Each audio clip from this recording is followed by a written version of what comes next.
এই যে চমৎকার এই পেঁয়াজু, এখানে 3-4 পদের ডাল মিশানো আছে আর কাঁচামরিচ, পেঁয়াজ, এগুলো কুচি করে দেওয়া স্পেশাল একটা রেসিপি।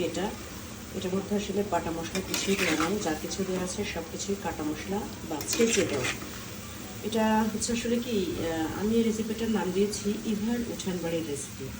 হ্যাঁ, আমার নিজস্ব রেসিপিতে এই পেঁয়াজ করা। পেঁয়াজটা একবার খেলে সারা জীবন মনে থাকবে এই পেঁয়াজের কথা, যে এত টেস্টি এই পেঁয়াজ এবং এত মুচমুচ করে, খুবই ক্রিস্পি। সোজা কথা, এক কথায় খুবই ক্রিস্পি এবং খুবই মনোমুগ্ধকর এই রেসিপি।